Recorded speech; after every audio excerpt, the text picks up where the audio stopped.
Come sit here with me a spell. The evening light's gone soft now, the kind it gets this time of year when the days stretch out a little longer than they used to. There's still a coolness in the air, but it's not the sharp kind anymore. It's the kind that just reminds you winter's finally loosened its hold. Used to be, we measured our year by what we put away and what we managed to hold on to. But spring had its own way of telling us what came next. It didn't hurry us. It just let the ground speak for itself, and when you paid attention, you knew what needed doing. Well, now, it's that time again when the ground starts to give a little under your boots. Instead of staying frozen solid like it's been since November, you walk out in the morning and the frost is only on top now, not down deep, and you know without anybody telling you that it's time to start looking things over. Not in any hurry, you understand. Just the regular looking that needs doing every year about this time. First thing is always the fences. You take a walk around the property line, same route every spring, checking each post to see if the freeze and thaw worked it loose. You push against the posts with your hand, firm but not hard, feeling for any give in the ground. Most are fine. They've been there 20 years or more, and they know their job. But there's always one or two that need attention. You get the post hole digger, and you work the earth around the base, adding rocks for drainage, tamping it back down with the blunt end of a splitting maul. 3 tamps on each side, then 3 more, same as always. The wire gets checked next, running your hand along it slow, looking for breaks or where it's pulled away from the staples. You carry a few extra staples in your pocket and a claw hammer, and when you find a spot that needs it, you tap it back in. 2 hits usually does it. Not hard hits, just steady ones. The gates need oil on the hinges. You keep a can of oil in the shed just for this, and you work it into the hinge pin from the top, letting gravity pull it down through. You swing the gate open and closed 3 or 4 times, listening to how quiet it gets. Then you move to the next gate and do the same. There are 5 gates total around the property, and you check every one the same way, in the same order, every spring. It takes about 2 hours if you don't rush, and there's no reason to rush. The outbuildings get their inspection next. You start with the chicken coop, looking at the roof for any shingles that lifted during the winter winds. Most years there's 1 or 2. You pull them off careful and replace them with spares you keep stacked in the barn, overlapping them the way they're meant to go, 3 nails per shingle.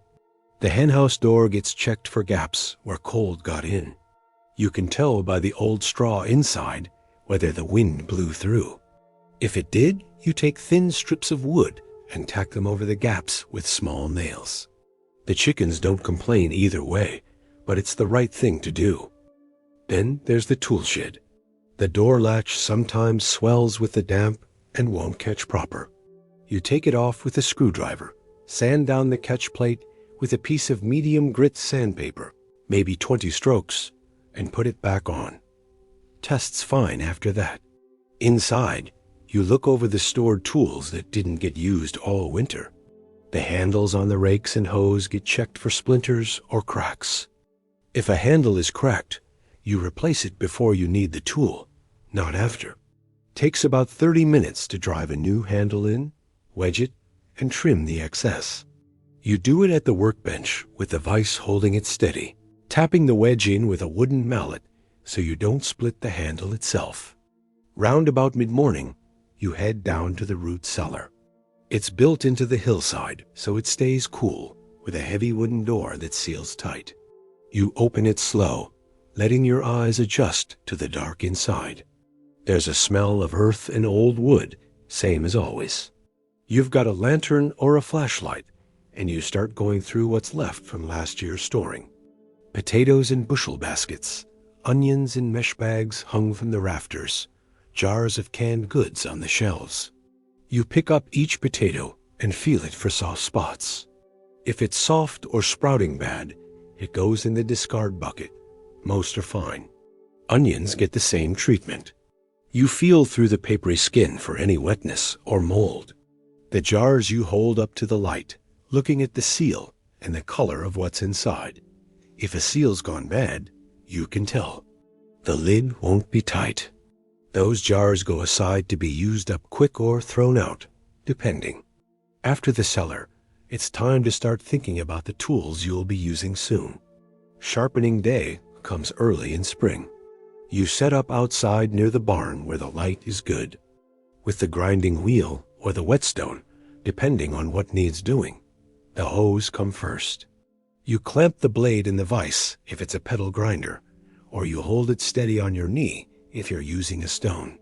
You work the edge at the same angle it was made with, steady strokes, counting them so both sides get the same. 15 strokes on one side, 15 on the other. Then you check it with your thumb. Careful, just brushing it. When it's right, you move to the next one. The mattock takes longer because the blade is thicker. You work it the same way, but with more passes. The garden spade gets a fine edge too, not sharp like a knife, but clean enough to cut through roots without bending. Each tool takes about 10 minutes. You don't rush it. When you're done, you wipe each one down with an oily rag and hang it back in its place in the shed. Later in the day, when the sun has warmed the ground a little, you go out to the garden plot. It's been resting all winter under a layer of old mulch and dead cover crop if you planted one in the fall. You pull the mulch back in sections, raking it to the side in piles. Underneath, the soil is dark and cold still. You take the garden fork, not a spade yet, and you work it in easy, turning the top few inches. The fork goes in straight. You press it down with your boot, rock it back, and lift.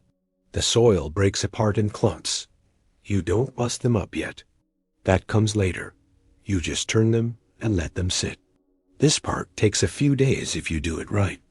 A couple hours each afternoon, working in rows, turning the soil until you've covered the whole plot.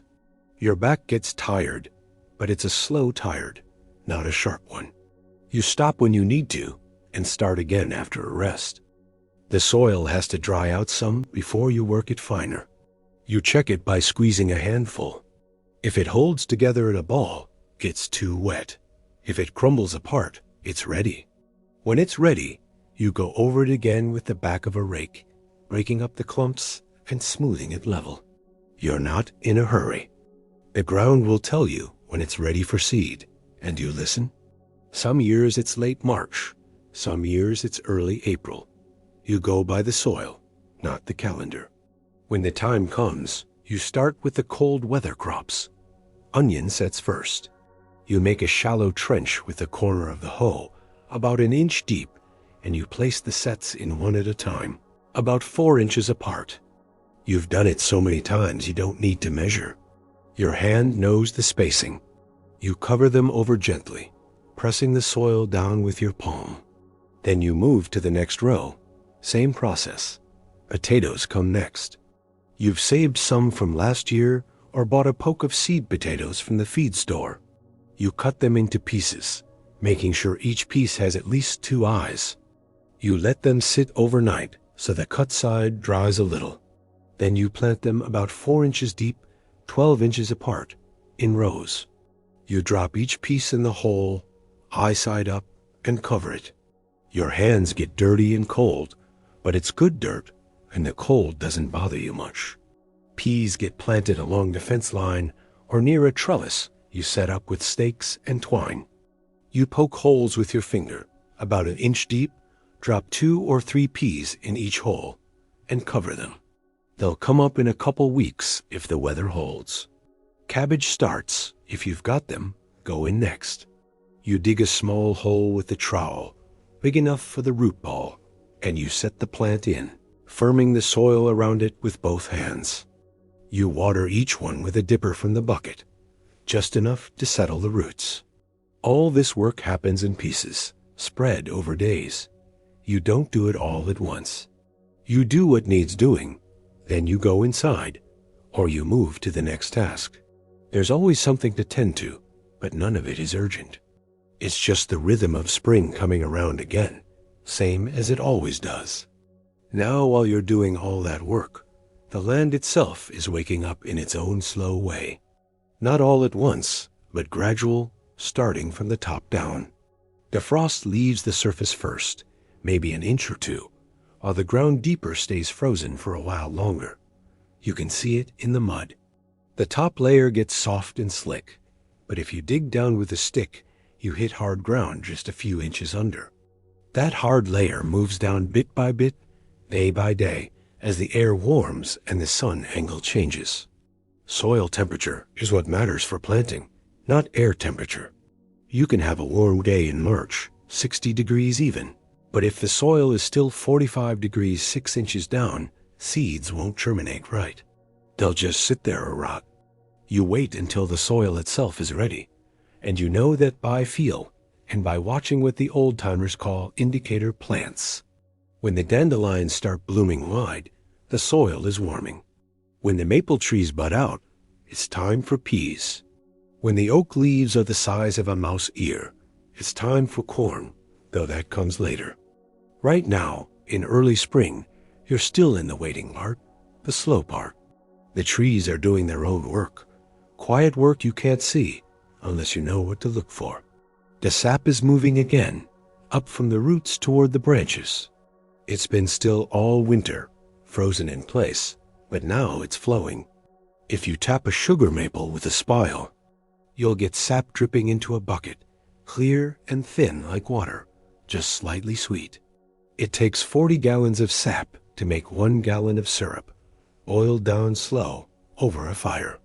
People up the holler still do it the old way, collecting in buckets, boiling in a flat pan over a wood fire that burns for hours. You can smell the steam from a good ways off, sweet and woody at the same time. The sap run depends on the temperature swinging above freezing during the day and below freezing at night.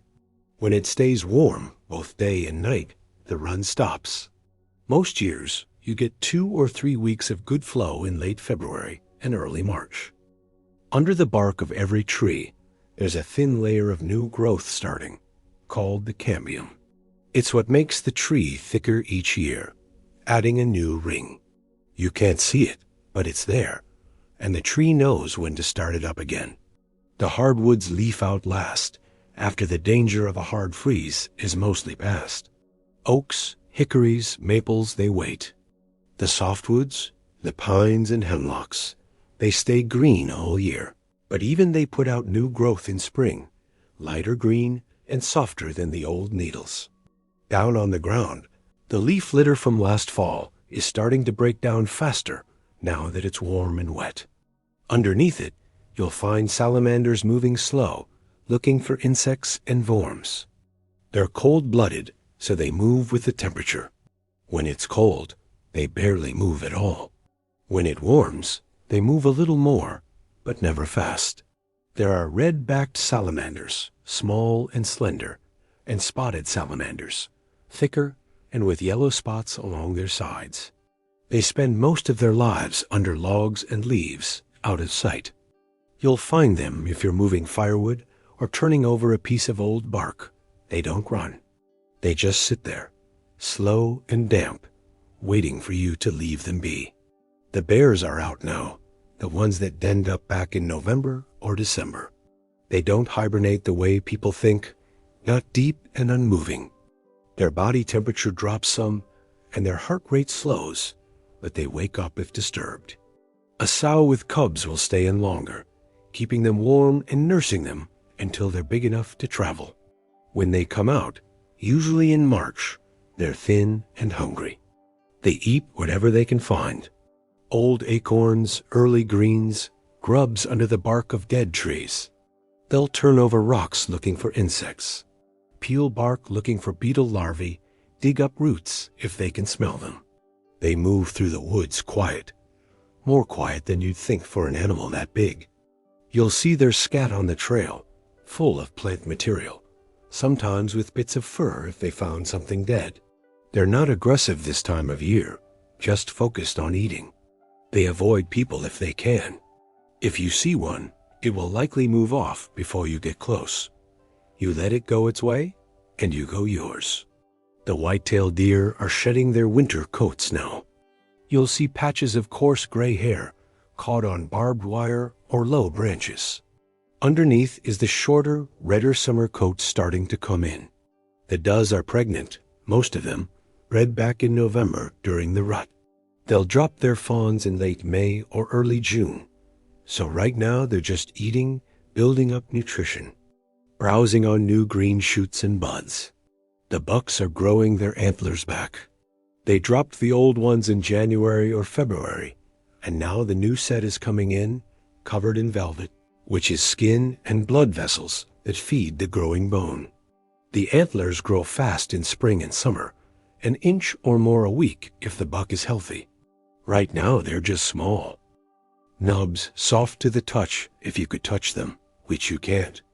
The deer are wary, always wary, especially the females with fawns on the way. Birds are starting their nesting routines, but it's not the noisy, showy part yet. That comes later. Right now, it's the quiet preparation. Robins are back, pulling worms from the softening ground.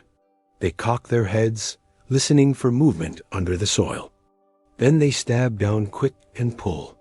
Cardinals are starting to pair up, the males singing from high perches, but it's a regular song, not frantic. Chickadees are looking for nest cavities, checking out old woodpecker holes in dead trees, going in and out, deciding if it's the right size and safe enough. Woodpeckers are drumming on hollow trees, a steady rhythm that carries through the woods, not for food but for communication, marking territory, attracting a mate. Each species has its own pattern, its own speed. Downy woodpeckers drum fast and light. Pileated woodpeckers drum slow and deep. You learn to tell them apart by sound. The reason all this happens now, in spring, has to do with daylight. As the days get longer, the extra light triggers changes in the animal's brains, specifically in a gland called the pineal gland, which responds to light and controls the release of hormones. In birds, longer days trigger the release of hormones that cause the gonads to swell and the drive to reproduce to kick in. In mammals, it works similarly, though the timing varies by species. Deer breed in fall because their gestation period is about 200 days, which means fawns are born in late spring when food is plentiful. Bears mate in summer, but the fertilized egg doesn't implant until fall, a process called delayed implantation, so the cubs are born in the den in January. It's all time to give the young the best chance of survival, and it's controlled by light, temperature, and food availability, not by choice or thought. It just happens, year after year, the same way. Spring rains come different than summer rains. Summer storms blow in fast, drop a lot of water in a short time, and move on. The ground can't absorb it all, so it runs off, carving gullies, filling the creek fast. Spring rains are slower, steadier, sometimes lasting a whole day or more. The ground is still cool, and the vegetation hasn't filled in yet, so the water soaks in deep down past the root zone, recharging the groundwater and the aquifer below. You can feel the difference in the soil. After a spring rain, the ground stays moist for days. After a summer rain, it dries out quick. The spring water is what the plants will live on later when it gets hot and dry. It's stored down there waiting. The creeks are running high now, fed by snow melt from higher up and by the spring rains. The water is cold and clear, running fast over the rocks. You can hear it from the house if the windows are open, a steady sound that doesn't change much.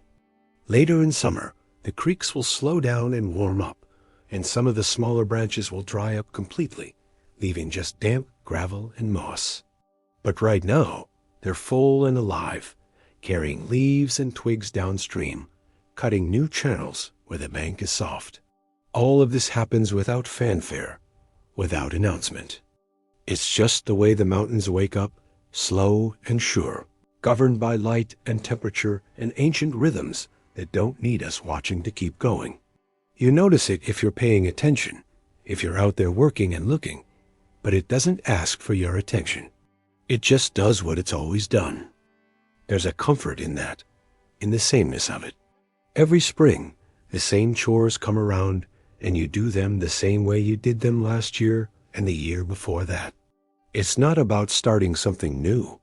It's about continuing something old, keeping the rhythm going, making sure the work gets done so the summer and fall can unfold the way they're meant to. You're not trying to improve on it or change it. You're just doing your part, same as your father did, and his father before him. The young ones learn by watching and by doing, not by being taught out loud. You hand them a tool and they work alongside you, and after a while, they know what needs doing without asking. They learn the spacing of the onion sets, the depth of the potato planting, the way to check a fence post for stability. They learn when the soil is ready and when it's too wet. They learn by feel and by repetition, and when it's their turn to do it alone, they do it the same way, because it works and because it's what they know. Neighbors help each other in spring, same as always. If someone's fence got damaged bad over the winter, 2 or 3 folks will show up on a Saturday morning with tools and work it together. Nobody asks for help out loud. You just see what needs doing, and you show up. When the work is done, there's coffee and maybe some cornbread, and then everyone goes home. Later in the season, if you need help with something, those same people will show up for you. It's how it works. Has been for as long as anyone remembers. Trading starts up again, too. Someone's got extra seed potatoes. Someone else has too many cabbage starts. You swap even or close to even, and everyone ends up with what they need. There's no money involved. It's just neighbors taking care of each other, making sure everyone has a chance to plant a decent garden. Someone might bring by a few jars of last year's canned tomatoes or a sack of cornmeal, and you send them home with a dozen eggs or a few pounds of dried beans. It all balances out over time. The work itself doesn't change. You plant the same crops in the same places. Rotate them maybe, but the routine is the same. You know what to do in March, what to do in April, what to do in May. You don't have to think about it much. Your body remembers. Your hands know the motions. You get up in the morning, you do the work that needs doing, and at the end of the day, you're tired in a good way, the kind of tired that lets you sleep sound. Evenings are quiet. After supper, you sit on the porch if it's warm enough, or by the stove if it's not, and you listen to the sounds of the holler settling down for the night. The birds quiet down as the light fades. The creek keeps running. Maybe a dog barks somewhere down the way, or a cow lows in a neighbor's field. It's all familiar, all steady. There's no rush to do anything else. Tomorrow will come, and the work will be there, same as always, and you'll do it, same as always. Spring isn't about excitement or new beginnings, not really. It's about continuity. It's about keeping things going, keeping the land tended, keeping the animals fed, keeping the family together, and the work shared. It's about knowing your place in the cycle and doing what that place requires of you. Not because it's thrilling, but because it's right, and because it's what holds everything together. You do the work because it needs doing. You do it the way it's always been done, because that way works. You teach the young ones so they can do it after you. You help your neighbors so they can help you. You plant the gardens so there's food to eat. You mend the fences so the animals stay where they're meant to be. You sharpen the tools so they're ready when you need them. It's all simple, all steady, all known. And when the day is done and the work is put away and you're lying there in the dark, you know that tomorrow will be the same. The soil will be there.